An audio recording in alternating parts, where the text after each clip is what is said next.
वोफशनाक में इस वक्त रूस की कोशिश यह है कि इस शहर को, हालांकि इसका देखा जाए तो सैन्य रूप से बहुत ज्यादा महत्व नहीं है, लेकिन अगर यह शहर गिरता है तो ऐसे में यह मोराल को डेंट करेगा, यूक्रेन के मोराल को डेंट करेगा, और यही कोशिश हो रही है रूस की ओर से। अब यूक्रेन के नॉर्थ ईस्ट जोन को आपको दिखाते हैं। यह फ्रंट जहां है वहां रूस ने सबसे ज्यादा यूक्रेन की जमीन अपने कब्जे में रखी है। यहां के शहर इस वक्त कब्जे में। अगर ऊपर से आप देखना शुरू करते हैं तो यहां पर आप देख सकते हैं किस तरह से लुहांस्क और साथ ही साथ दोनेत्स्क, ये दो वो क्षेत्र हैं जो बिल्कुल सटे हुए हैं रशिया के साथ। डोनबास का पूरा इलाका पड़ता है। इसके अलावा बाखमुत आप देख रहे हैं, और इसके बाद आप नीचे आएंगे तो आपको मारियापोल नजर आएगा। ये तमाम वो इलाके हैं जो इस वक्त रूस के पास है। यहां तक कि माल्टीपोल पर भी रूस का कब्जा है। तो ये 2022 में ही रूस ने अपने कब्जे में ले लिया था, और इन इलाकों में रूस ने अपनी जो मौजूदगी है और मजबूत की है, और जो लड़ाइयां हो रही हैं इसी की सीमा पर चल रही हैं।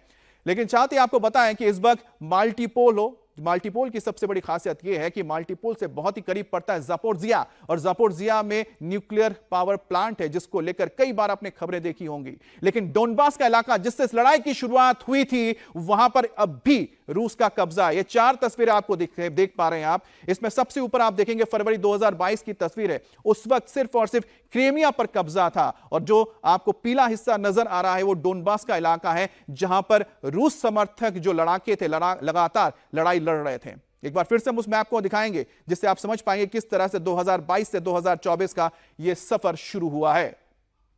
तो मैप के जरिए हम आपको बता रहे हैं कि किस तरह से रूस में इस वक्त जो लड़ाई है अपने उस इलाके में पहुंच चुकी है जहां पर अब लड़ाई भीषण होने जा रही है। तो की ओर खिसक गई, लेकिन अब 2024 में एक बार फिर से खार्किव के पास मोर्चा खुल गया है। और सबसे लेटेस्ट हम आपको जानकारी दे रहे हैं इस वक्त चल क्या रहा है।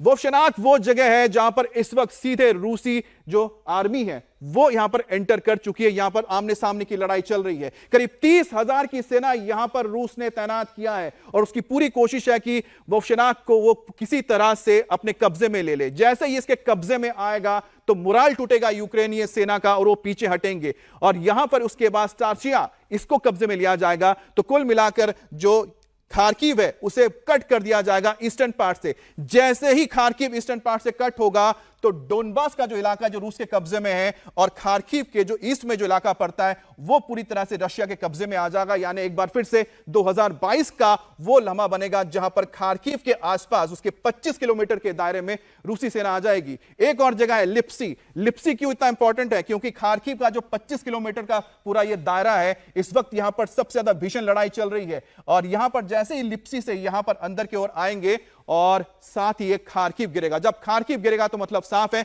रूस के लिए बड़ा झटका। अब आप देखिए ये वो महत्वपूर्ण जगह है जिसको लेकर लड़ाई शुरू हुई थी।